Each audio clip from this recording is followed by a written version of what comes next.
اور P T I کے حوالے سے کہ خالد نثار ڈوگر اپنی نشست سے اٹھے ہیں رپورٹڈلی اور انہوں نے جا کے ان کو تھپڑ مارا ہے. پھر درمیان میں سہیب بھرت اور بہت سارے اور جو لوگ ہیں وہ پڑے ہیں اور ان کو چھڑایا گیا ہے. اب دیکھیے چند دن پہلے آپ نے دیکھا کہ مریم نواز صاحبہ آئی اسمبلی کے اندر اور وہاں پہ بھی تلخی ہوئی اور پھر 26 جو نومبر ہے یعنی 26 اراکین اسمبلی ان کو معطل کیا. پھر کہا ہم نے ان کی رکنیت ختم کرنی ہے.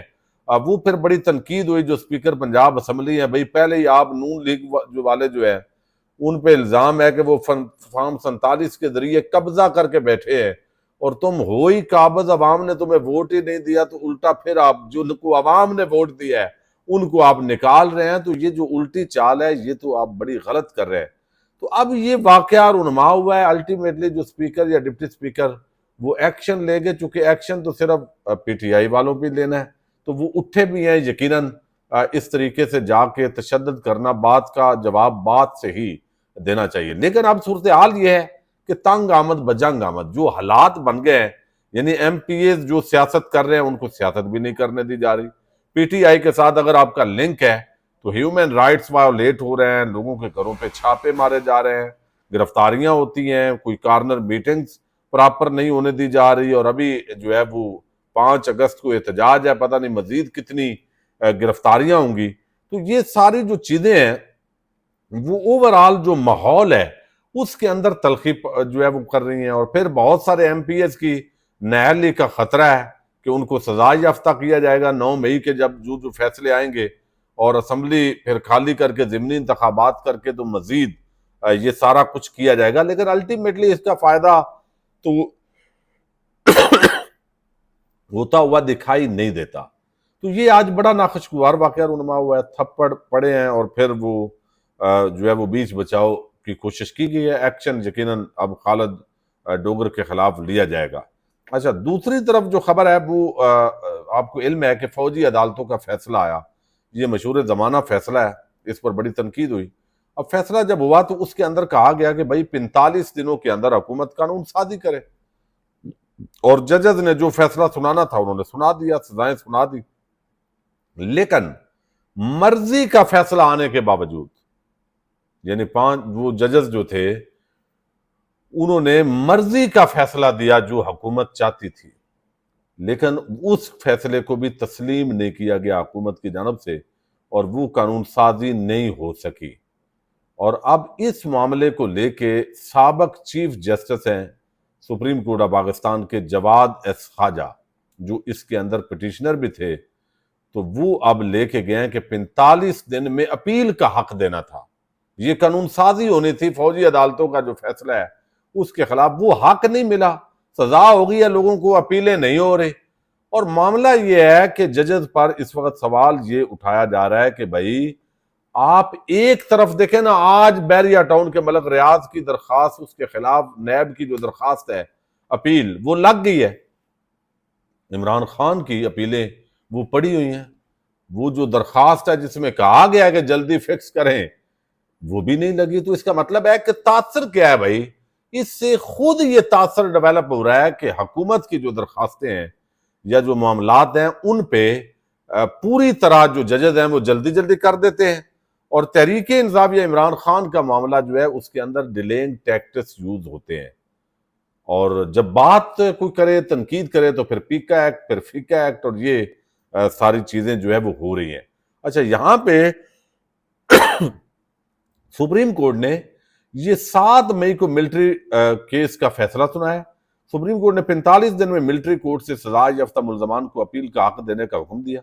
45 دن گزرنے کے باوجود حکومت نے اپیل کا حق دینے کی قانون سازی نہیں کی. عدالتی فیصلہ پر عمل نہ کرنے پر وزیر اعظم کے خلاف توہین عدالت کی کارروائی کی جائے، یہ استدعا کی گئی ہے، یہ اپیل کی گئی ہے.